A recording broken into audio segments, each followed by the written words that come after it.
Week 2 of Women's Month, and today on the Endure Edge, we have a voice that you'll recognize. Her name is Philicity Reeken, actress, Jacaranda FM presenter, and she's joining us today to chat love, dating, and chaos. That is her podcast name. That is my podcast, yeah. Guys, Felicity's got a podcast called Love, Dating, Chaos, and I binged it over the weekend, and it's amazing. Go check it out on Jacaranda's website, eh? Jacaranda website, but also Spotify, Apple, wherever you get just your podcasts, it's available there. All streaming platforms. Yeah. Thank you for joining us. It's a pleasure. Thank you for having me. Yeah, so I wanted to start off by diving deeper into those 3 words. Love, dating, and chaos. Tell us a little bit about love. What does love mean to Felicity? Oh, crikey. Love, dating, and chaos is basically just a combination of my love life or lack of, my dating experiences, and then, of course, all the chaos that comes with it. Because I think at the end of the day, what does love mean to me? Love honestly means to me, and I always say this, and I say this on my dating profiles and stuff, is actually having a partner in crime. I want somebody that we are so into each other, we're going to do stuff together. Because I'm quite adventurous. I like doing things. I like going places. I like meeting people, that kind of stuff. And I want somebody who wants to do that with me, but also by themselves. So I want somebody who has their own life, preferably has their own house. Don't come near my house. And just someone that I can kind of go, at the end of the day, babe, you won't believe what happened today. I've got my kids to do that with, but they'll eventually leave me. Don't leave me. They'll eventually leave me, and then I'll be bored. And bored Felicity is not a good thing. So I want to kind of take all the crazy that's in my head and share that with someone else. Yes. I'm going to dive into a lot of those things. But before I do, what is the most chaotic dating experience you've had? Crikey, I've had a few. I do talk about it on my podcast. There is the gentleman that we went on a lunch date on a Thursday. So, it's not an evening date. And he arrived at the date and was telling me about the passing of his mother. So from the get-go, he then proceeded to cry, which it's not the passing of his mother that was the thing. I just thought we could wait for that conversation maybe, because we don't know each other. The tears at the table did make me summon over the waitress and ask for a bottle of wine for me. Thank you. And 2 tequilas. No, just the wine. The tequila came later. Tequila came later because this date just extended itself. This man then proceeded to tell me about basically that his family are all flaming racist. He used the K word while looking at me. Oh, wow. I then said, can I have another bottle of wine, please? And then to wrap it all up, it was lovely. He then, at the end, we went outside and we were having a cig. He said to me, can I show you a party trick? And I went, absolutely. See, my problem is once you show me you're crazy, I'm like, show me all you're crazy. Because this is batshit. And he proceeded to then take out his top dentures and put the cigarette between his gum and his top dentures. And he was very proud of himself. That's one story. I think you need a reality show. I know. Wow. I walked out of there, called my best friend and said, you will not believe the date. I'm speechless. Yeah. I don't even know if we can carry on with this podcast. This is my life. I should have left that question till the end. This is my life. And literally that is just one of the stories. Do you believe in soulmates? Or is it just a Netflix myth? I think it's a Netflix myth because I think the only soulmates you have to maybe potentially is with, so I suppose like friends you choose. So like my best friend, I'm convinced we're soulmates and we often say this to each other. But because there isn't any romantic love there, it's easy to be soulmates with somebody who isn't a romantic love interest. Yeah. I think the investment that you make from a romantic love interest potentially, so there's a book called, what's the word? Conversations with God. Okay, yes. And in that book, he asked God about relationships. And in that book, God says, I send you people to be in relationships with to kind of show you who you are, if it makes sense. So within that romantic setting, if someone is showing you who you are, it can be quite painful. Do you know what I mean? And I think soulmates aren't necessarily painful. I think it's a lot more gentler. And I think within a romantic relationship, being shown who you are by the person that you love can be terrifying, can be overwhelming, can cause conflict. And it's working through that then grows your relationship. But I like that, and I've never thought of that before. A soulmate can actually be your friend. Oh, absolutely. When we talk soulmates, we think it's got to be your love partner. Oh, no. But yeah, it can actually be your friend. Absolutely. I've never thought of it like that. Yeah. Okay. Yeah. Now, today's world, a lot of women out there just settle. I've seen it with friends, especially when you're older and you'll find someone because you're lonely, but you're not really happy. You just settle. What advice would you have for people that are just settling? Like, should they be settling because they're 45 years old and they meet someone? No. Also, at 45, you're still so young. The world is your oyster. I think it depends on what your priorities are. So I think for some people, they feel less than if they don't have a partner in their life. And so therefore they're willing to settle, so-called settle, because with somebody in their life, they then feel like, okay, I am not whole, because I hate that thought as well. I hate the thought of, when people say like, oh, he's my better half. I'm like, why would you come to somebody and be half of a person? That's not fair on you or on them. You've got to be a completely whole person by yourself. I also think people settle because it's a case of, in the dating world, I don't know if you've been out there. So I actually haven't been out there in the sense of apps. I'm lucky. I'm happily married. He's very lucky. Don't divorce her. Happily divorced as well. No, happily divorced as well. Yes, but don't divorce your current wife. Keep her forever. It is a mess out there. Okay. We're going to climb into that now. So I think people settle literally because of what their priorities are and what is important to them. And I think people also settle because, unfortunately, a lot of women, I'm convinced, a lot of women, because it is in our nature, go with, I can change him.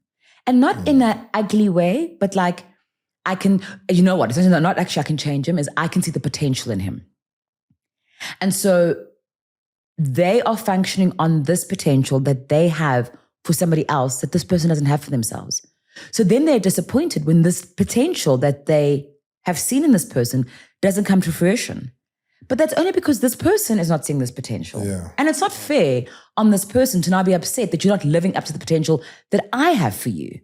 And that's when you find yourself going, oh, well, it's been 4 years and we're here now and, we live in the same house and our bills get paid and, we eat dinner together. But for me, you cannot. I refuse to be in a position where one day I'm on my deathbed and I go, oh, I regret that. I don't want to live a life with regrets. I honestly don't. Even if it means I've made mistakes and even if it means that the situation doesn't turn out the way I wanted to, I'd rather say I tried and I lived my life full on and completely in charge of me and what I'm doing than I didn't. I just went me and I gave up. Yeah, that's actually beautiful. Thank you. Thank you very much. This is why I'll be single forever. Anywho. Have you ever been in love and known it's not going to work? Yeah. So when I was married, and obviously it for a lot of it happened for me after we had kids. And I think for a lot of people that happens as well. A lot of women will tell you once you have kids, it's a very strange, very on a cellular, on a biological, but also completely emotional, spiritual level, you suddenly have this tiny human who people are like, you will keep this alive. And you're like, no, I won't. Weirdo. But it changes you and how you think, feel, process. So before kids, for me, I think I was a lot more, I'll go with the flow.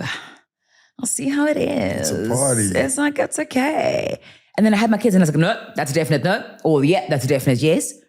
And I realized within my relationship with my now ex-husband and I told him this when we got divorced. I said to him, I cannot give you the love that you deserve. And you cannot give me the love that I deserve. And it's not fair. It's not fair to do that to each other. You deserve to be loved in a way that makes you feel like you are loved. And I think that being honest with yourself, it's okay that we have drifted apart and that we are now in these different places.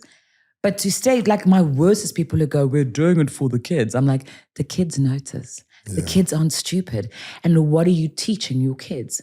Do you want your kids to be in relationships where they aren't loved in the way they should be because that's what they've been taught? I'd rather not. No, thank you. Yeah, no, that's true. What's the most brutal, honest lesson love has taught you? Sure. Most brutal, most honest love taught me is that I don't know. It's a combination. It's brutal, but it was necessary for me to learn that, and this is more in a workspace actually, my naivety can be a detrimental thing, but I will never lose it. I will never lose my faith in humans. Even when I am disappointed by humans, I refuse to carry that mantle and paint everybody with that same brush because that's too easy. So even when... And we all do that. Yeah. And you can be shown over and over again by people, oh, don't trust them. Oh, no, there's not anything. But don't take that on, because then you don't allow yourself to have the full experience with a new person. And that's not fair. I'm big on being fair. I'm big on justice. It's because I'm a Libra. The scales must always be in balance. Yeah. How do we know when it's love or codependency? I think when you can't live without the other person is codependent to me. If you are able to function as a human being and just have another human being that you can share that with, different story, that for me is love. When you are unable to function without them, even if it is an abusive relationship, it's codependent. If you can't make decisions without this person's input, even if you know that the input is incorrect, even if you know that you're going to them and they don't have your best interest at heart, that's codependent. When you start losing yourself within the source and you start making decisions that I always say this to women, and I want to say it to men as well, but I'm convinced that it's stronger in women. Trust your gut. Women are taught, must be polite, must be kind. Oh, why don't you smile? Why don't you fuck off? This politeness, and your gut will tell you. You'll be in a weird situation. You'll see some person, and for no reason, your gut goes, mm-mm. And then your other voice goes, well, that's not really fair. You don't really know them. And you distrust this very intense gut feeling that you have. So when you're in a relationship, your gut will tell you. People always talk about, oh, it gave me butterflies. Yeah. Butterflies are not a good thing. That's literally your nervous system going, uh-oh. People always like, butterflies makes it sound like it's a good thing. It's not. It's moths. It's a bunch of like wild, crazy teethed moths trying to like extract you from this position. And you're going, oh, I love this. No, you don't. Stop that. Listen to that feeling and go, why am I feeling weird? Why is that? Yeah. Why is that happening? And you don't need to be polite about it either. Like they say, no is a full sentence. You don't need to justify that. Do you want to come for coffee? No. Why? I don't want to. Why? I don't want to. End of. You're allowed to say these things. And I know, oh, but it's very aggressive. No, it's not. It really isn't. You mentioned abusive relationships. Mm-hmm. What advice do you have for women out there that should create mental health boundaries that are non-negotiable? Oh, abusive relationships are a tough one because I, thank goodness, have never been in one. And that can be emotional or physical. Yes, I've never been in either of those. And I know that very often the victim in an abusive relationship, there has been months or years of grooming that has led up to this point. And it's led you to a point where you've been made to not trust your gut. You're literally constantly on eggshells and you're wobbly continuously. And that has taken time by the abuser.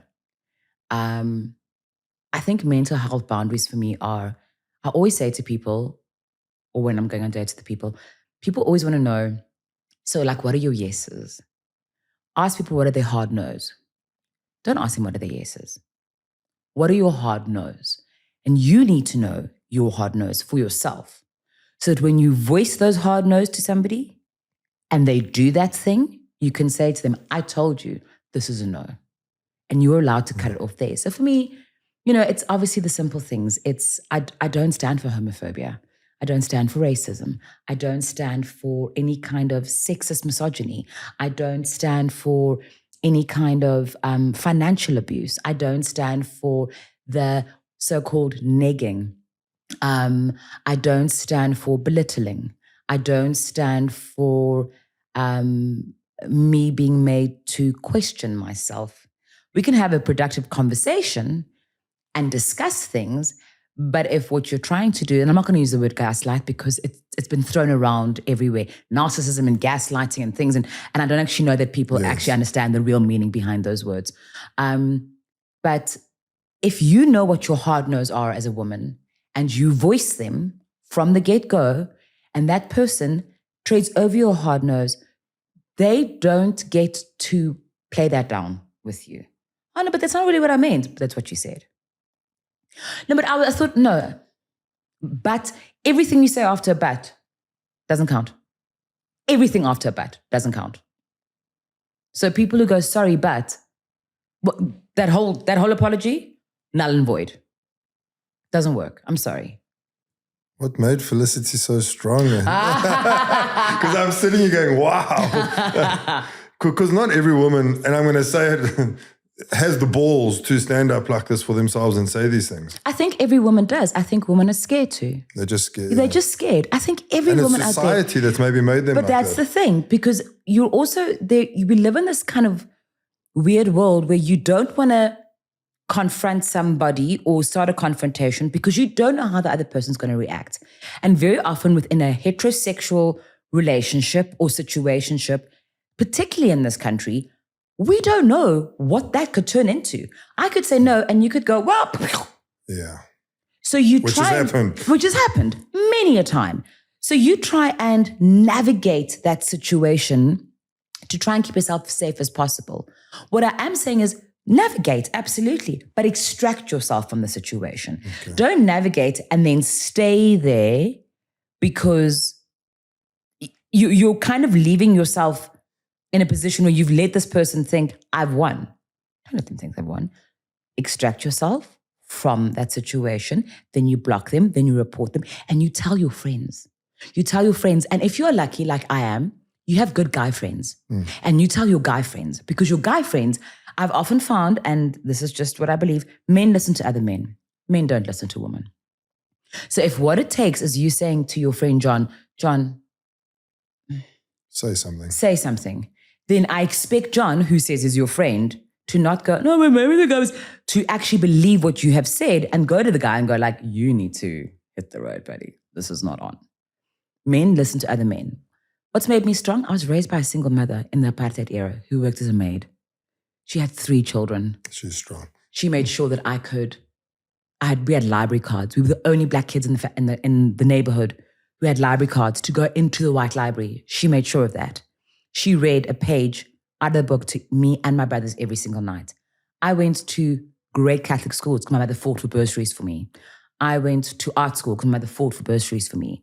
My guardian as well, my guardian Jane and Walter Tarila, exceptionally strong and made me believe that literally the world is my oyster and I can have anything. And if that anything was me wanting to be an actress, which I am, they would let me come up with the plays and they would do the lights for me and be my co-stars. And the adults and the support system in your life is what's going to make you stronger. But you also have to speak up. Because if you are in a situation, very often you're also led to believe, as far as I know, that it's your fault. Yeah. Like you've done something. And if only you had, don't believe that bullshit. Don't believe it. Speak up. Speak up. keep on speaking up, to not, dim your voice or dim your light. Because there are people out there for you, be they romantic love interests or best friend soulmates. There are people. Yeah, and it's funny, every guest that I've had since episode 1, every one of them, if it's an addict, a mental health advocate, whatever they are, a drummer, they all talk about speaking up. And the community around you. Talk to your friends and family, because you'll be surprised how much your friends and family actually love you and want to help you or guide you in a situation. Yes. You'll be surprised. Yes. And people think, I've got no one. No one. We've all got someone. Yeah. We really do all have someone, even if it's one person. Also, I don't think people realize, people who are in terrible situations, or maybe not terrible, but maybe not the best either, the people around you can see that something is going on. They're not stupid. They're not stupid. They're not oblivious to it. But they're also just waiting for you, because you got to do it when you're ready. It's like, I'm sure an addict will tell you as well. It's all fine and well going, you need to stop taking drugs. Yeah. Until I am ready to stop taking drugs, it doesn't matter what you tell me. Interventions don't work. Thank you. And it's the same within any kind of situation that you're in. The people around you can see what's happening. They're literally just saying, they're going, oh, please come to me. Oh, please. Oh, I hope today is the day that you come to me and you say to me, I'm done. And I can go, yes. Okay, cool. Okay, cool. Let's do this. Let's do this. I got you. Yeah. Dating apps. Are you on them currently? Yes. I don't know. Let me first ask, are you single? I don't even know. I'm so single. Okay. I've been single, everyone. Yes. Hi. We'll Fancy quickly meeting. change the podcast. Yeah, just here at the bottom. Your Edge dating app. Just have a ticker tape that runs with my phone number. Don't do that. At the bottom. I'll put a link to your Tinder profile. There we go. So I am single. I've been single for many years. I am on dating apps. I'm on the Tinders and the Hinges and that kind of stuff. And I think that I don't know how many people are honest on dating apps, in a sense of, I have no issue if you just want to bang someone. But say it. Say it. Don't be like, I'm here looking for a long-term relationship. No, you're not. So you've got to own yourself on a dating app. Don't bullshit. Don't bullshit. I also put it very clear on my dating app. It's like, I smoke, I drink, and I don't want any more kids. And then I look at people who've liked me and they're like, I'm looking to have more kids. I don't smoke and I don't drink. And I'm like, why would you like me then? What would be the purpose of that? Because once again, what were you trying to convince me? To have kids, or to stop smoking, or to stop drinking? Because that's also not going to happen. Unless it happens from me, it's choice from me. Do you know what I mean? So I find that fascinating. I have been playing around with the idea of maybe going younger and getting myself like a 27-year-old. And then I was like, what would I do with them? Because, it's a thing. And then I've also been going through this process where I've been talking to friends about it recently, so I love to cook. It really is a big passion of mine, and it clears my head. And for some bizarre reason, I keep on talking to these men who will say things to me like, oh, I can't cook. And I find it really weird, because I'm like, why aren't you able to feed yourself? Yeah. Like the ability steers every single day. Thank you. But the ability to feed yourself is not sex related. It's not like women need to be able to. Surely, from a biological sense, you need to keep yourself alive. And then surely, this is how my head works, surely then you'd want to keep yourself alive with good food. And I'm not saying everybody's passion should be cooking, because that also can't be a thing. But don't say I can't cook on my bio. Don't say I can't cook. And I'm like, because also then, and maybe this is, you can tell me if I'm overthinking this, I think to myself, you're probably going to ask me to cook you something, aren't you? And then I'm going to be like, nah. Let me see you cook first. Exactly. You cook something first. So yeah, dating apps are weird. They're strange. There was a man at one point who said to me, well, he has a wife. And then he married a second wife. And I went, uh-huh. He went, my first wife didn't really want me to have a second wife, but I married her anyway. And I went, uh-huh. Men love talking to me. It's the face. Yeah. Because my face never gives away the fact that I think you're completely delulu. And then he said, and you could be my third wife. And I went, uh-huh. And he went, the nice thing is that I could buy gifts for your children so they wouldn't be upset by it. And I was like, wow, you've already made a lot of plans. I'm speechless. Yeah. You've made a lot of plans for me that I don't want to be involved in at all. Also, and I'm just going to put it out there and people are going to think I'm weird, but it's true. So I'm really into white men. And so I have a lot of black men who are really into me. And the problem is with that culturally, there is, I feel, a way that I'm not. So I am not Makoti material.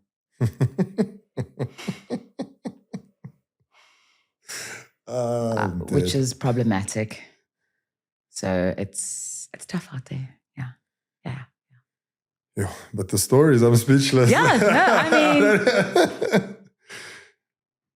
Dating apps, do you think they're actually creating love or maybe just stopping the loneliness with the scrolling like an Instagram? Absolutely. Absolutely. Do you know what the dating apps have done, and which is very unfortunate, is that they've made it, there are too many options. I feel like back in the day before dating apps, you'd go to a bar, right? And you'd go to the club. And then across the room, your eyes would meet. You'd meet this guy and you'd be like, hey, and then they'd write down their number on the back of the cigarette box or whatever. And then you'd either hope or pray they call you at home. So like the phone would ring and you'd be like, oh, maybe it's him. Yeah. And then he would make a plan to see you again. But it was like a direct one-on-one thing because he wasn't going, looking at you and then looking at her and then looking at her and then looking at her and then looking at her. And the same works for women as well.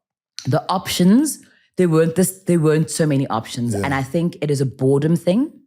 I also think it is like an emotional slot machine. Basically. And I also think that people, it's very weird. The one thing that social media has done, and particularly dating apps, it has unfortunately taken the ability to hold a conversation or even start a conversation away from people. So a lot of the time I end up with men who say, hi. And that's where it ends.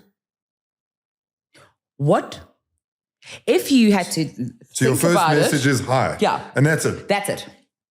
If you had to think about it as a man or a woman, so I say hi back. Cool.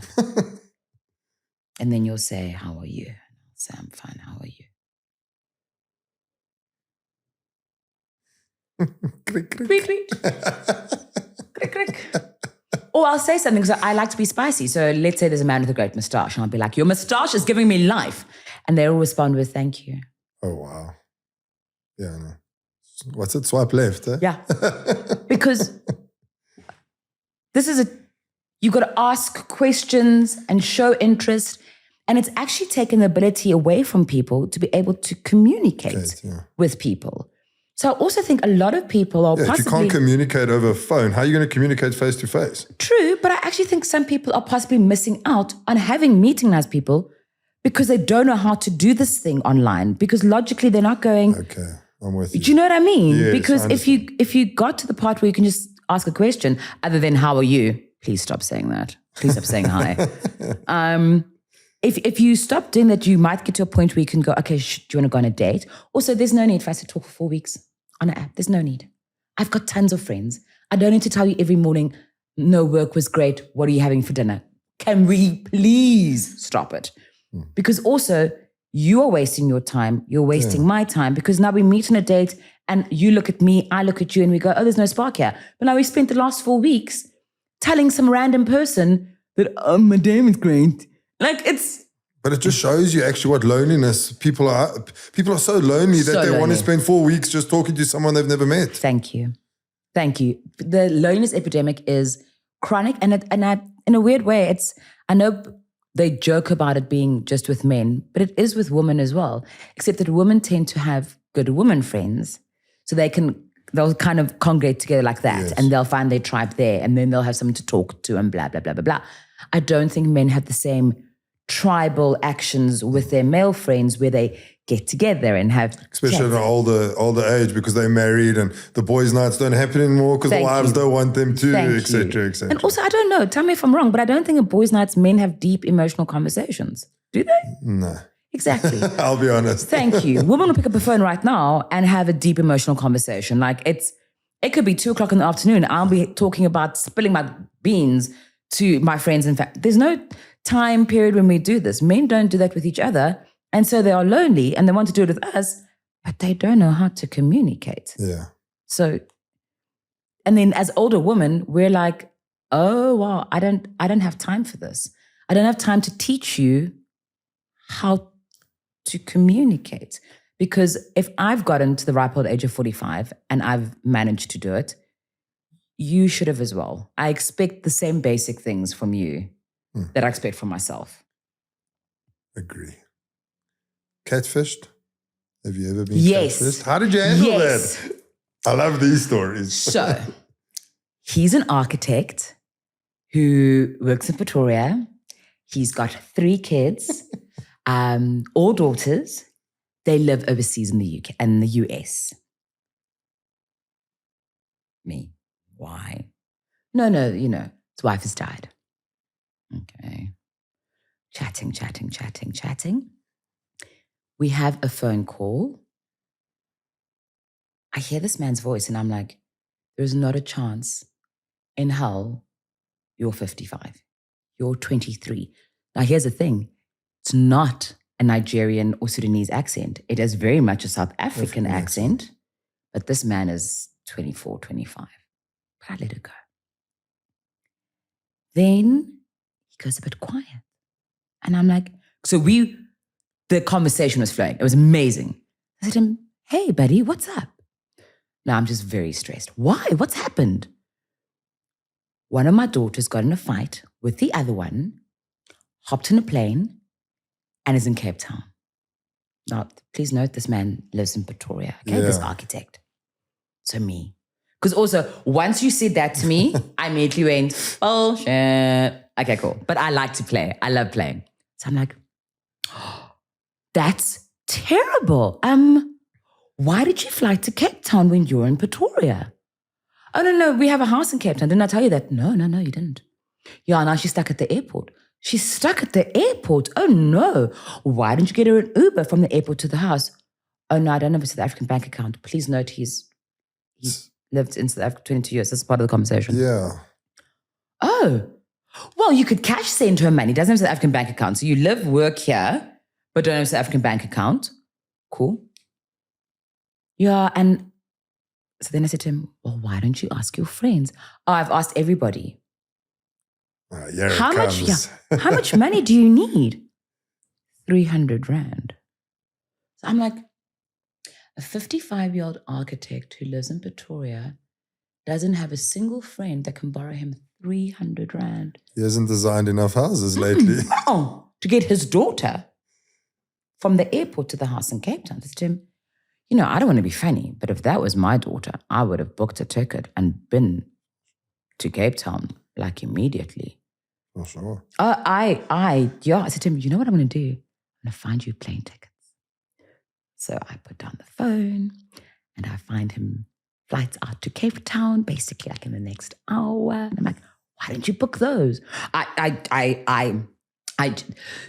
Do you think you could borrow me 300 rand? I unfortunately don't have 300 rand, but you know what you can do? You can probably call the cops at the airport in Cape Town, tell them where to find your daughter, and they can keep her with them somewhere safe. Until you get there. Also, what a good way to teach her a lesson that she shouldn't be doing stuff like that. How old is she, by the way? 16. So where did you get the money from to fly from Staten Island, where there is no airport, to South Africa, but have no money when she landed in South Africa? Beep, beep, beep, beep, beep. And that's the last I heard of the love of my life. But all of that for 300 rand. My word. Now, please note, that's how it starts though. So it's 300 rand now. Okay. Then it would be 500. Then it would be 1,000. Then something else has happened. Then it's 10,000. Exactly. So that was the whole. But I was also like, I'm sorry.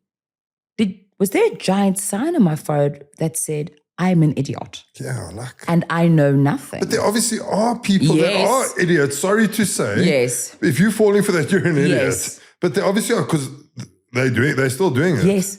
Because my first thought was, why would your child fly to Cape Town when you're in Pretoria? Why haven't you booked a plane? I have 3 daughters. I'd be like, I'm coming. Stay exactly where you are. I'm on my way right now. Also, my friends have 300 rand to borrow me. Just saying. Those are the kind of friends I have. This episode is brought to you by Dr. AC Lawrence, psychiatrist. Are you feeling overwhelmed, anxious, or just not quite yourself lately? You're not alone, and you don't have to go through it alone either. Whether you're struggling with stress, depression, anxiety, or just navigating a tough time in your life, Dr. Lawrence offers a calm, confidential space where healing begins. To book a consultation, call or message on WhatsApp 072 149 4655. 072 149 4655. Your mental wellness matters. If a dating app had a warning label like cigarette packets do, what would yours say? My dating app or for me personally? For you personally. Oh, for me what would your warning label say? Oh, my warning label. My warning label would probably say, speaks her mind, has no chill. It's going to be a wild ride. I love that. But you'll have fun. You'll have fun. But it's a wild ride. It's a wild ride. Wild ride. Yeah. I want to get on to divorce and just chat a bit about that, especially in one's first year. It's always tough. Always hills you got to climb, things you got to navigate. I've once heard a saying that women are divorced a year before they actually file for divorce. Do you think that's true? Very much the truth. Very much the truth. Why do they wait a year? Because they're processing it and they're also hoping that you will finally hear them. So the whole thing about that is that within a relationship, if I keep on saying to you, I'm really not happy about X, Y, and Z. I'm not saying that to you, Jas and Jay. I'm saying it because I hope that you hear me and that you change the thing. So then I keep on saying it to you. And I keep on saying it to you. This is a thing that men consider nagging. Men need to be more concerned when she stops nagging because then she's already extricated herself out of the relationship. Because I've spoken about it and I've spoken about it and I've spoken about it and you've done nothing about it. So now it's a waste of my time. So when she stops nagging you, just know that she's already out of the relationship. Also, emotionally for us, divorce is not easy. There's this whole narrative out there and it drives me batshit. From men that, you know, a woman just wanted to divorce you and take you for your money and blah, blah, blah, blah, blah. And the fact that you have watered down this person that you supposedly love to this person who supposedly just wants your money and you're not considering any of the contribution that she's brought in this relationship is firstly insulting to the person that you said that you loved. Also, you should feel embarrassed because you're also the person who chose her. So if you knew that, why would you go after that? Yeah. So you're can't actually more weak than what she is. Thank you. You can't be going, oh, I didn't know. No, you did. And after probably about a year, if I've nagged and nagged and nagged and now I've stopped nagging, now I have dealt with the death of my relationship. And now I need to get to the point where I've gathered enough strength to let you know that this is not happening. Yeah. This is over now. Yes, every time men are surprised. My ex-husband was surprised. He was like, what? And I was like, I don't understand. How often did you think I was going to ask you or tell you about this thing that made me really unhappy? Why would you think I would stay? And I know it's a harsh thing to hear, but you can't expect someone to stay in a relationship if they're asking you to do changes. And a lot of the changes are, I think personally from a lot of my female friends, are emotional changes. Like I'll remember saying to my ex-husband, because he used to get up in the morning and say, oh, I hate this job. I hate this job. And I remember saying to him, if you quit your job right now and we sell this house and we move into a 1-bedroom pundoki, I would do that as long as you would stop being so unhappy. And negative. And negative, because that unhappiness isn't pleasant for me. I want you to be happy. Yeah, if one person's happy, it goes into the couple. Thank you. And if this job is the thing that's making you so unhappy, quit. Quit. We'll make a plan. We will survive. But you'll be happy, which means that I'll be happy. And then our kids will be happy. And that is how it will work. But you just being unhappy and just talking about it is also, it's so non-productive. Do you know what I mean? Yeah. It's like me going, oh, my foot is so sore. Go to the doctor. No, my foot is so sore. Go to the doctor. Oh, my foot. Do you know what? Actually, I've given up. If you do you not want to just tell me that your foot is sore? Because you've told me once. I don't need to hear it again. But if you're telling me because you want me to do something, I'm doing something by telling you to go to the doctor. And I find that there's this. The older I get, the more I have to realize that there are certain things that men do that literally, as women, as much as we would like it to change, we can't. And men need to realize there are things that women do as much. Vice versa. Thank you. As much as it's never going to change. But when it comes to things like mental health, physical health, spiritual health, emotional health, very often when the one partner is mentioning any of these things to the other partner, it's got nothing to do with them and everything with them trying to help you. To help you. If you then go, listen, I hear you. I am overweight and I'm going to go to the doctor. Can you make an appointment for me? At least then I feel like I'm being heard. I'm not going to go, you're a big man. You can make your own appointments. You know, even though in my head I'm going, you're a big man. You can make your own appointments. But the fact that you have said, can you make an appointment for me? Because I hear you. I need to go check my blood pressure. Yeah. Or I need to go and get this mold checked or whatever it is. I hear you. So will you make, and then you go, oh my word, you've heard me. And when couples feel heard in relationships, that's when they thrive. But you've also got to decide, as far as I'm concerned, the question should be before we have a big discussion, particularly with women once again, my love, do you want a vent or do you want a solution? I am very solutions driven, which I think is quite disconcerting for men. But ask your partner, do you want a vent or do you want a solution? And then you can take it from there. If you are just spewing words at people as well, you also, like, I'm a firm believer, you can't trauma dump on your partner. Your partner is not there to be your permanent trauma dump person. There are actual therapists who are trained to do this, who can put the steps in place for you to deal with whatever the trauma is. If you come to me and you say to me, I've got this deep-seated trauma and it's bothering me and whatever it is, I'm going to listen to you and then I'm going to say to you, cool, we're going to find you a great therapist. And it doesn't mean because I don't want to listen to you anymore. It's because I don't know what to do with it. And you can't expect me to know. But I know that there are people who do. And those people out there as well aren't, when you leave these offices, they aren't going, Joel, did you hear what Joel said? He is crazy. They're not, you know what I mean? You're not fodder for their lunchtime mimosas. Yeah. Trust and believe. But they can help you in a much better way than your partner can. Couples counseling, firm believer in it. I was going to say, so you pro therapy. Oh my goodness. Premarital counseling, couples counseling. If you're even dating and you're in a situation where you're like, oh, we're not communicating, go for couples counseling. Someone once said to me, you should go for counseling even if you're happy. But this is the thing. Even if there's no problems, just to go talk. I have a friend who is busy dating this lady. They've been in a long-term relationship. And at least once a month or once every 2 months, they go to the therapist. And they're just like, cool. So this is where we are. It's great. And then the therapist will be like, so not... And then maybe sometimes they'll go, actually, that's a good point. Just a third person that is unbiased, that is just looking at this for the best for you to... Therapy is the way, the truth, and the life, honestly. And I can also tell you that there's nothing that these people haven't heard. What is it though with men? And I was that man in my first marriage. I'm pro therapy now. But what is it that a man doesn't want to go see a therapist? Why? I honestly think... And don't say, we think we're strong, because we're not strong. No. I think because, unfortunately, for a lot of men, their partner is their therapist.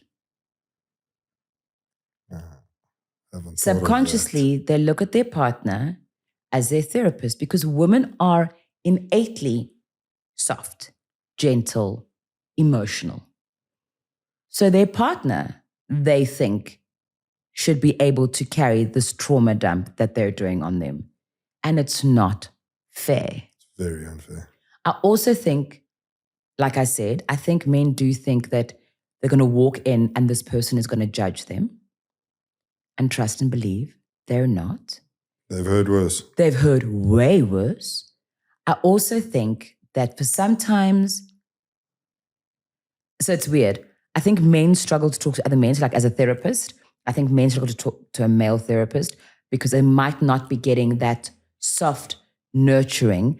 But then at the same time, they don't want to seem vulnerable in front of a woman therapist because I am a man and I can't be seeming vulnerable and I can't be crying because my dad left my mom when we were little and I'm still not fucking over it. It's okay. So it's this weird thing that they want. And then when men do go for therapy, they're like, why didn't I do this? Thank you. Why didn't I do this hours ago? This is incredible. Then they also end up going to therapy and then they come home to their partner and they're like, I have this thing. And now their partner's like, I'm going to jump your bones. And they're like, oh my God, is this how it works? Like if I'm in touch with my emotions, I also get to bang more. This is incredible. Yes, guys. Where's myself? And I'm making my therapy appointment. Seriously, the connection there, if you're emotionally in touch with yourself, which means to be more emotionally in touch with your partner, you're going to get more sex. Just putting it out there.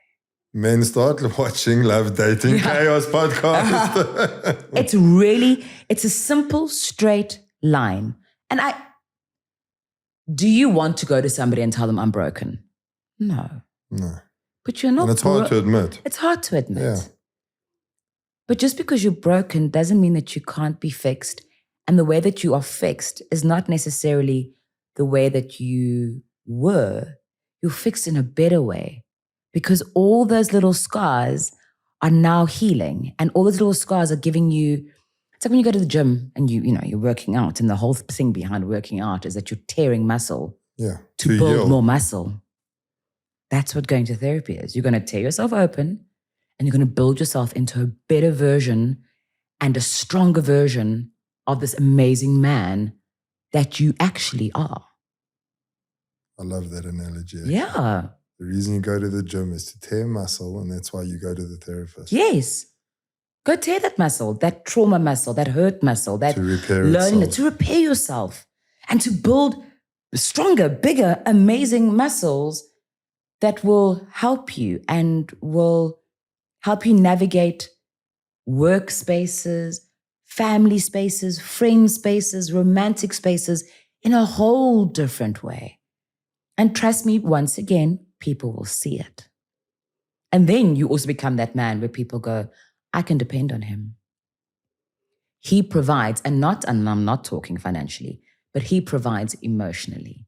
He provides within our friendship circle. He provides an ear to listen to. He provides good advice.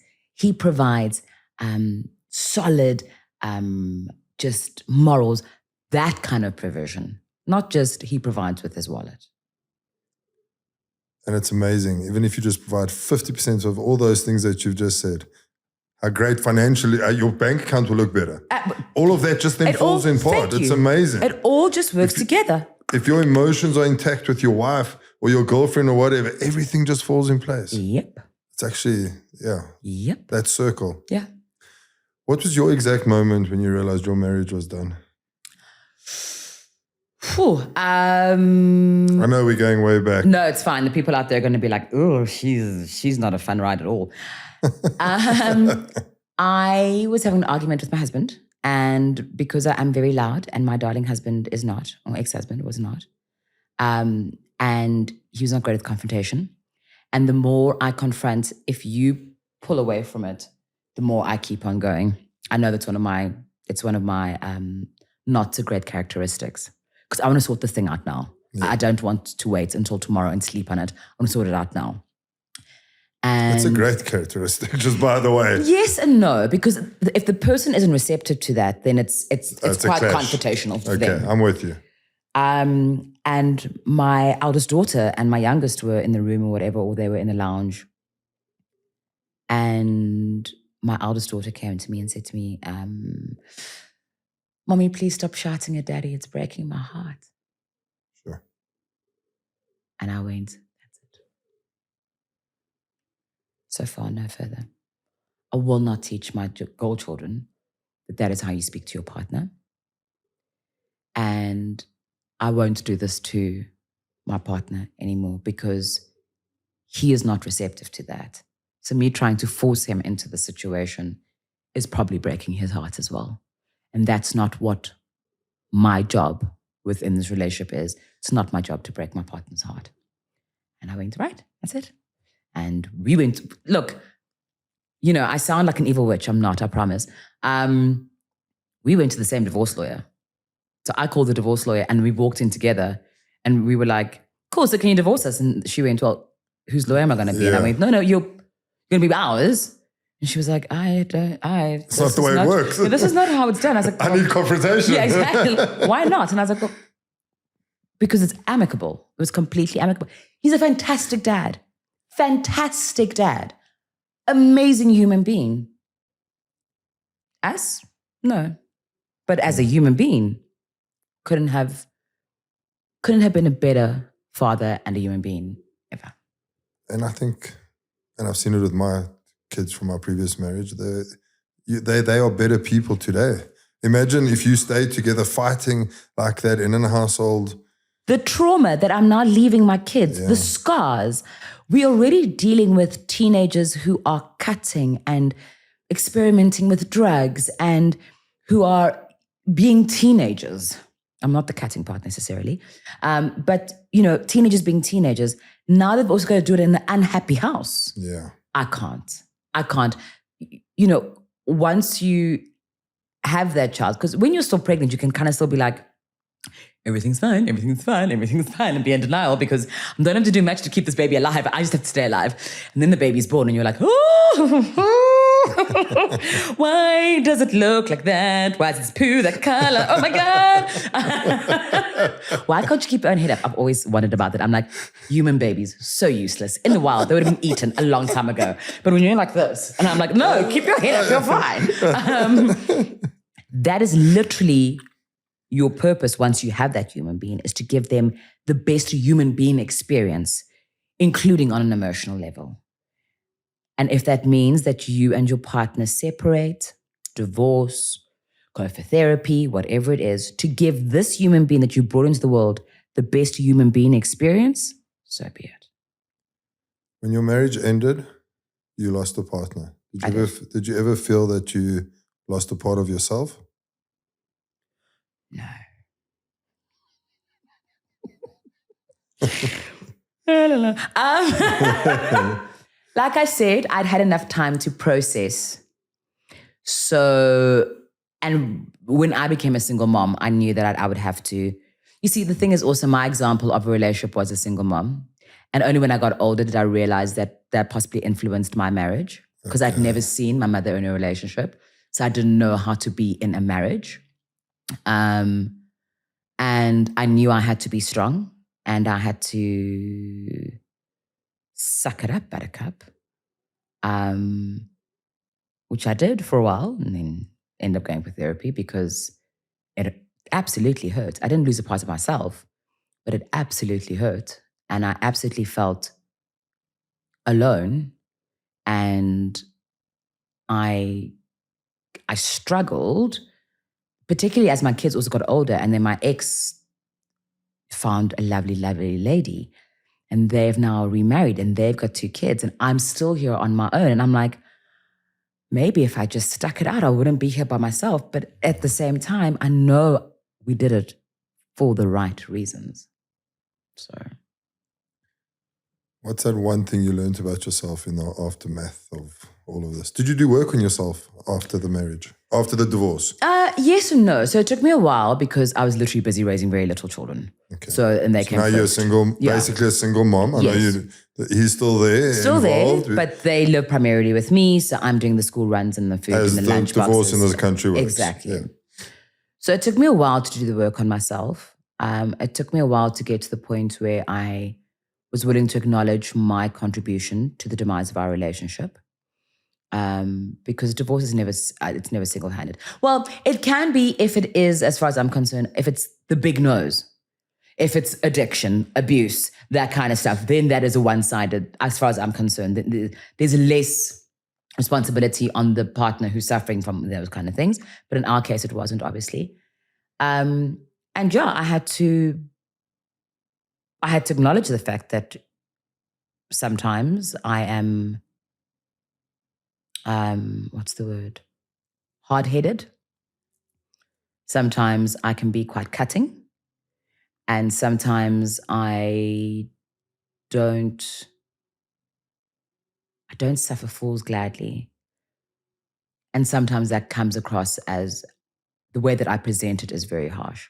I need to sometimes just tone down on well, that's a stupid thing to say, because no one wants to hear that. Should you tone down though? I mean, look, I am me. I don't. I don't. I should. You realize you should, I should, but I don't. So it's all fun.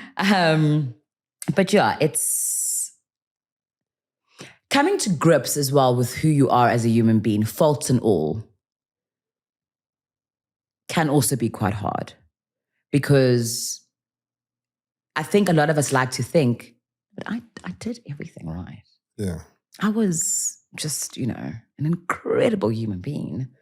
And they were just faulty. And coming to grips with the fact that, oh, no.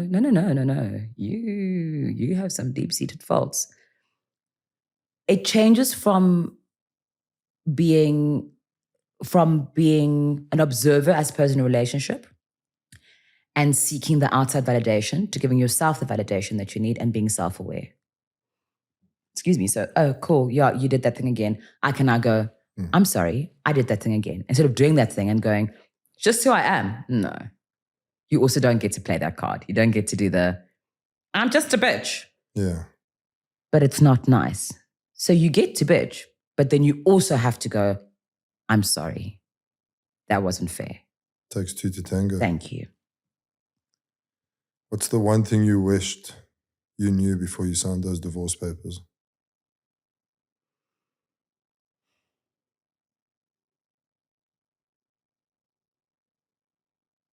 I don't know if there is anything, really.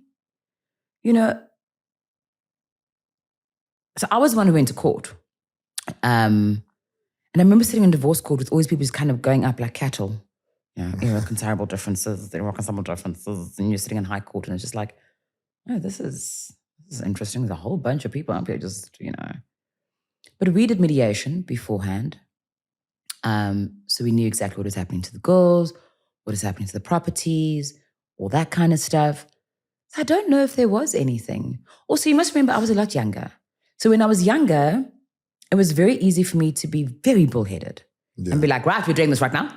Cool, papers are signed. Okay, fantastic, moving on. And kind of go, I'm going to put that in the box and lock that box away. Of course, as I got older, I was like, oh, there's still that. Oh, there's a box there. But thinking back on it now, no, there's nothing I wish I knew. I mean, no, it was good. It was good. We were kind to each other, even in the most hurtful time. We managed to be kind to each other because we had both made a decision that we knew was for the best. And you've got to kind of do that. You can't make someone's life miserable because their life is already miserable. It's already a shitty situation. So for you to be all like, I'm going to make it worse. What do you get out of that? You don't get anything out of that. It's yucky. And unfortunately, not everyone thinks that way.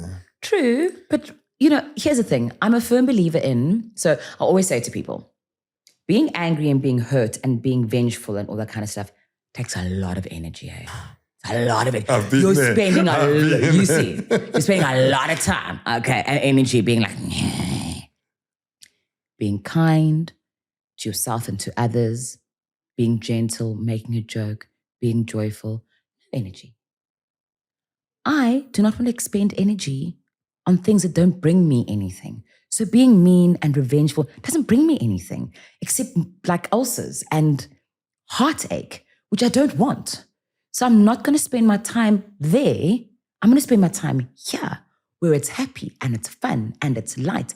And things are good and we're honest and we're kind. We're kind. And the kindness you want, you give that kindness. Come back to you. Simple as that. You want that kindness? Just give it. Just give that kindness and it'll come back to you. I love that. I might just be lazy. That might be it. I'm just like, oh no, that sounds like work. No, that is good advice. And like I say, I come from the vengeance and all of that stuff, and it's hard work. Like, you see, you don't have time for anything else. Like, this is the thing. And now you're thinking like, oh, I could be having this really like fun experience, and I'm not just talking necessarily in this horrible experience, but I could be enjoying other things. But yet, there's all this energy that I'm pouring into being like a troll under the bridge. So no, you're not lazy.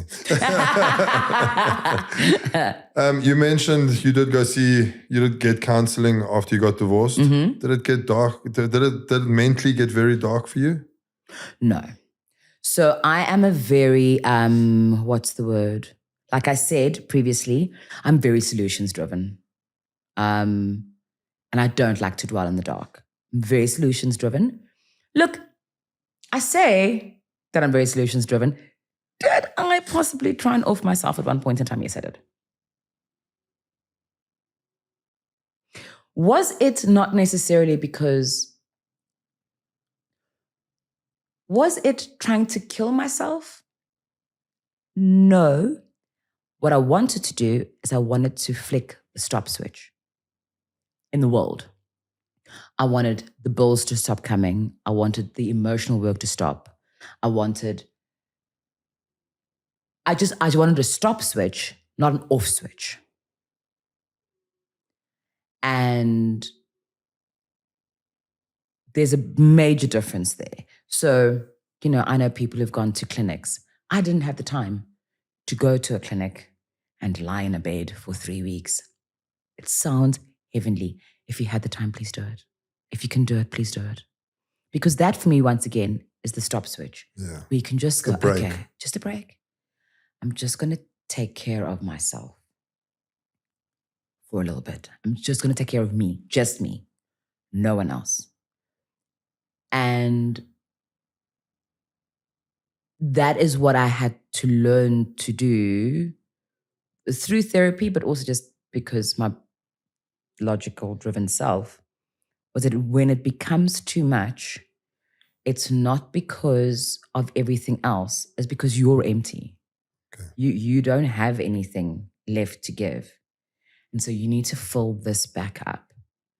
And if that means that you are sitting on the couch at home, smoking 400 cigarettes and watching some nonsense on TV, then do that. But also give yourself grace.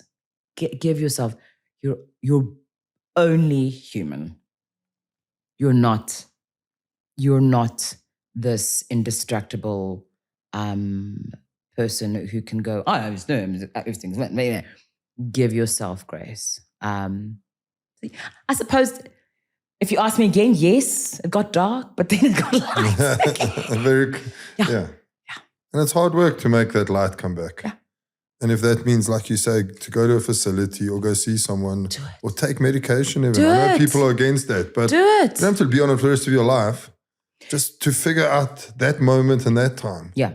So I was, funny enough, I was on medication during the COVID period. And the reason actually why I was on anti-anxiety medication wasn't necessarily because I was having mad anxiety, but it was because, and this is going to sound ridiculous. So we did 5 weeks at home, broadcasting from home.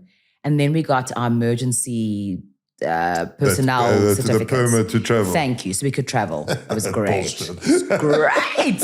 It's clearing the streets. There's no one there. I was like, I'm living. But because of my job on radio at that time was to keep everybody's spirits high. Even when we're telling you another 1,000 people have died, another hospital hasn't got PPEs, take care of your grandparents. Oh my God, the kids aren't going to school. Oh my God, you've lost your job. My job at that moment in time was to go, do you know what you can do though? You can go and visit all the museums in the world online. Do you know what you can do? You can do this really. So and your job was actually very important at that stage because you had more listeners than ever, probably. Absolutely.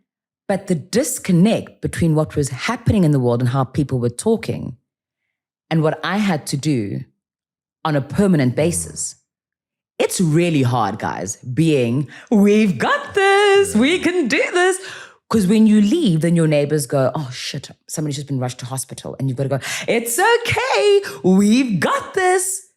And that was causing me anxiety because I'm not saying I wanted the experience of making banana bread at home because I didn't, okay? I didn't make banana bread.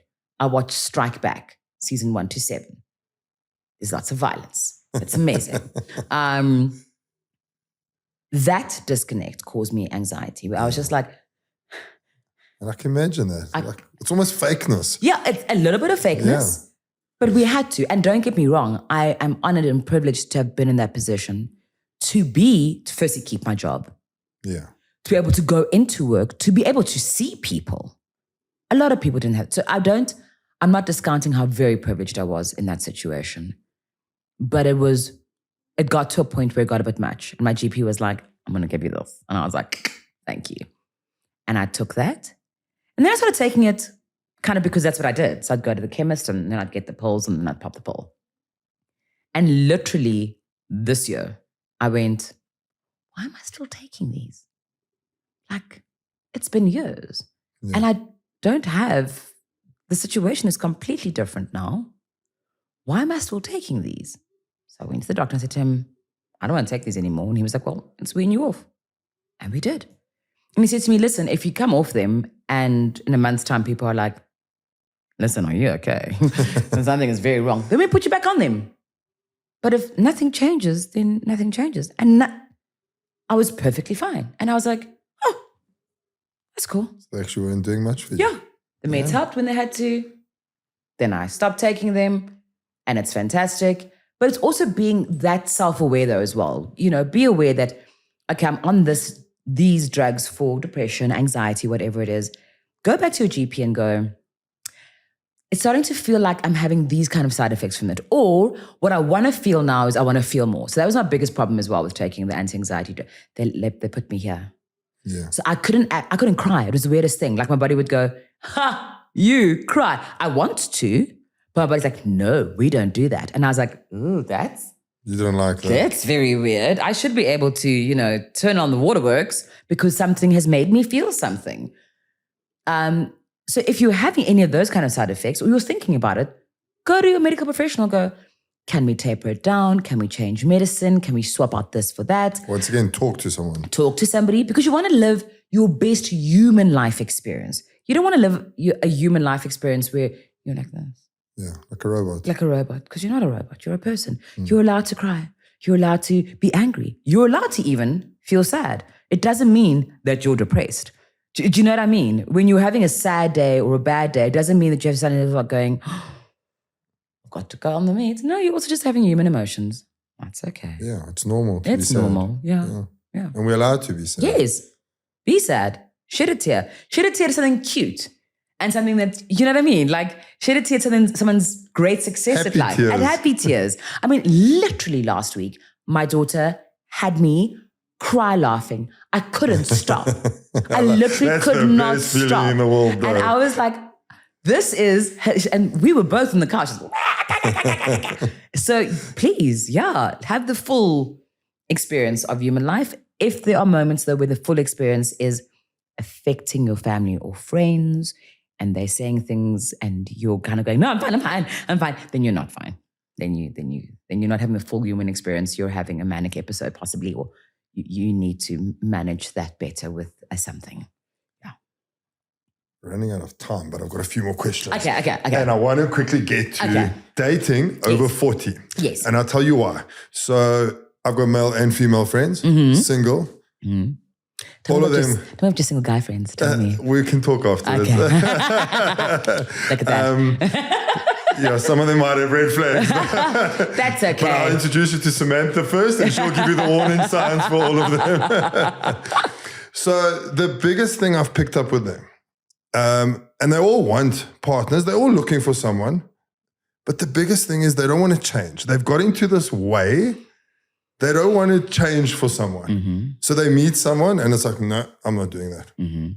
and it doesn't work out because they're now 35, 40, 45, whatever years old, and they don't want to change. How, I don't know, talk to those people for me for a second, because I don't know how to talk to them. Like, I don't want to say names, but you know who I'm talking about. That's so awkward for you out there. No, because I fight with her all the time. I'm like, just drop. And it sounds wrong, but she's got these high standards. I'm like, you can't have, at 45, you can't have, well, I don't know. Tell me if you think I'm wrong. Okay, should your standards be up there and you should never go to the middle? Your standards can be as high as you want them to be. What you need to start doing, though, is you need to start doing the beginning stages of a relationship. So very often what happens with us people who are older, we're dating, we immediately jump into, we've been dating for 7 months in our heads. We've been dating for 7 months, and I've met this person, and the way they take the shoes off, and I'm annoyed. So I won't even start the beginning stages of dating them, when actually by the time I get to 7 months, I know that's what you do. And you know what? That's what you do. I've made peace with it. I've made peace with it. So we immediately future older people. Yeah, but what happens if they move in? Oh my God, you haven't even gone for a drink with this person. You haven't spent a month with them, and you're immediately like, but if they move in and then they put their stuff in my cupboard, and then what is going on? The futuring is the problem with older people. Yeah, and then we're in our retirement home. No, we are not in our retirement home. We have gone on date number 3, and we're finally having sex. So let's not get there. You need to focus here. Focus here, in the present. Live here. Date here. So you're going for coffee, and you're going for a hike, and you're going out for dinner, and maybe you're going to a friend's party, and you're getting to know each other. That's all you're doing. You're not planning for the future. We are literally getting to know each other. And I know that sounds like, what's the word? What's the name to what you should be doing. But if you're always planning for the future, then you're not living in the present, and you're not getting to experience this person right now, right here. And so you're not getting to experience that, you know what? Yeah, it is pretty annoying, the fact that she always, I don't know, puts her feet up on my windowsill. But actually, when she's doing that, she is so comfortable, and we're having a great conversation, and we're talking about this thing that we went and did or saw, or whatever it is. It's actually not such a big deal. And don't get me wrong, I future plan. Yeah. I have moved people into my house who I've never even had a conversation with. And I've said to these people that they're not allowed to use my remote. They're not allowed to change what I'm watching. That they're not allowed to eat the food from my fridge. That these people do not exist. And I've already told them that. And I realize it's a problem with the older you get, because you also do that thing, the older you get, where you go, well, that's just who I am. I'm stuck in my ways. Yeah. You really aren't. You're not a tree, honey. You really aren't. You can change. And not only can you change, but you can compromise. So while this person does this thing, you do this thing. And you know what? Is it the biggest deal? No, not really. Do you think society are harder on single women over 40 than what they are on men? Oh, of course. Without a doubt. Without a doubt, because the conversations that I hear or that I see on social media about how women in their 40s, like I said, have too high standards. I'm like, what is too high standards? She wants you to have a job.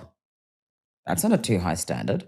She wants you to possibly live in your own place, preferably. That's not a too high standard. She wants you to drive a car. Why? Because she wants you to have the things that she has. I do also know, and to any woman listening to this is going to blow your mind, but trust and believe, and I'm sure you'll agree with me, this is from the words of men. Women tend to go with, he's ambitious, he's got he's got a car and he lives in his own place and blah, blah, blah. Men couldn't give a flying banana bag if you are a CEO or work as a cashier. If they're into you, they're into you. Am I wrong? You are 100% right. Do you know how that blew my mind to hear that? I was like, that can't be true. They were like, trust and believe.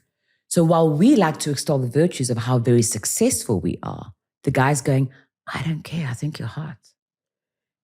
And that's what I was saying earlier. It's one of those things I had to reconcile with and go, It's just the way it is. It won't change ever. And it's not because men are going, we don't care if it's stupid. It's not that. Men's priorities are just different to women's priorities. And that's just the way it is. So while we are going, can we have and when we say ambitious, I'm not saying I want you to be a CEO. If you are a CEO, hit me up. We're not saying you have drive and passion for something. Do you know what I mean? That's what I mean by ambitious. Men don't have the same value, not value systems, but value systems. Does she like me? Is she into me? Does she want to spend time with me? Men are like, yes, I love this. This is amazing. This is something that we literally just have to reconcile and be like, okay. So when you go on this date with this man, you don't have to tell him about, I closed 17 business deals today. And it's really tough. It sounds very patriarchal. But if you're probably just cute and just yourself and just yourself, there is a much bigger chance of this man being into you and taking this further. But also, can I say that men over 40 must also put in the effort? No, for sure. Because men over 40 and 50 are lazy. No, lazy. And that's we set in our ways again. We single, well, I'm not, but I'm talking for the single men out there, my friends. Yeah. They are set in their ways. And, lazy. And they also don't want to change for the woman. But that's the thing. Lazy. And the woman also doesn't care if you close 17 deals today. No. But I do care if you made the effort to pick up your phone and call me and say, hey, do you want to go on a date? Yeah. Because that's really cool. Like the days of people asking people out on a date, ask me. Don't talk to me for 4 weeks and put in no effort. Just be like, hey, date, Friday night, this place, or Friday for tea, or for coffee, or whatever it is. Yes, somebody might say no. But there's a bigger chance of someone saying yes, because let's go do this first date. Let's see if there is a spark here. If there is, we'll go on a second date. If there's not, that's cool. Now we've not wasted each other's time and we can move on. Men out there, please stop being lazy and put in effort, please. Please. That's all I ask. I don't ask for much. I really don't. I also ask, put in the effort, please. Pick up the phone. That's what they're there for, actually, to make phone calls. Crazy, I know. Not to say, hi, how are you? Yeah, exactly. Hi, you. How's your day? Oh, kill me now. There we go. Kill me now. 3 words. Yes. Describe the over 40 dating scene. 3 words, crikey. Messy. Hopeful.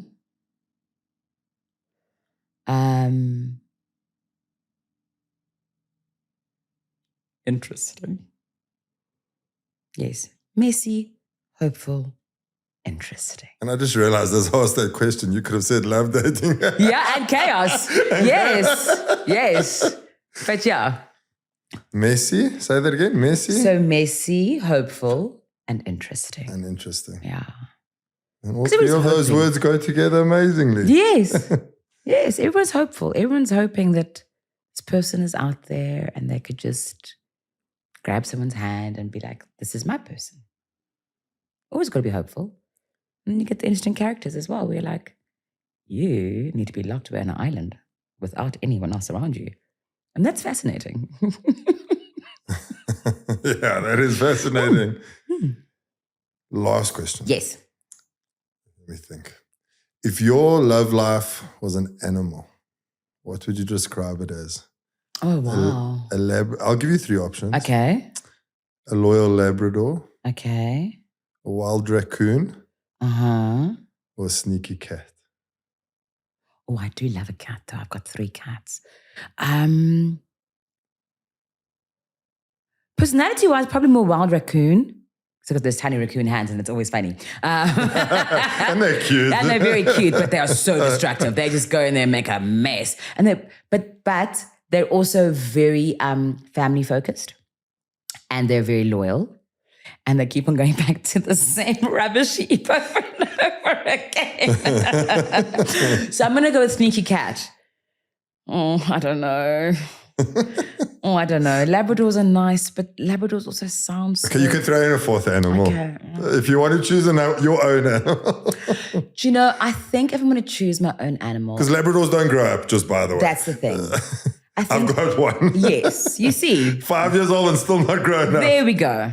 I think to choose my own animal, I'm going to go with what's an animal that has a sense of wonder for everything, that's inquisitive and wants to just like explore things. That is my love language, love style, love story. I'm stuck on dogs here. I'll go the Jack Russell then. Yeah. So not destructive necessarily, but Yes. inquisitive. Yeah. And friendly and kind and inquisitive and always up for an adventure. That's the kind of animal that it is. It's like a really good loyal dog, like a Malinois, but with less energy. A basset hound. Or a basset hound, but without the long ears. And the drool. And the drool. So somewhere in between there, in between those dogs, somewhere in between there, maybe a Staffy. I do love Staffies. Yes, that's a good choice. Yeah. I love that one Yeah, too. I'm a Staffy. And they're chilled. Yes, they can be chilled, but they can can also be go on full- adventures. yes. Thank you, Staffy. I like a Staffy. Yeah. Felicity, Yes. thank you. Thank for you. joining us. Thank you you. for your honesty, for your rawness, and we love that about you. Thank you. I wish you well in your podcast. Thank you very much. Keep doing it. It's Thank amazing. You. Will do. And I hope you find love. Me too. Thank you for having me, Jacques. This was great. This was absolutely fantastic. Guys, if Jacques invites you onto his podcast, say yes. Thank you. It's like a lot of You all fun. heard that. If he asks, come through. Otherwise, he'll put me on you, and that will be And we're awkward. going to have a round two because there's so much more. I've realized an hour is not enough anymore. I've realized that with all my guests, especially the addicts. Yes. They got stories Yeah. and layers. Anyway, thank you. Thank you. We're out. Yay.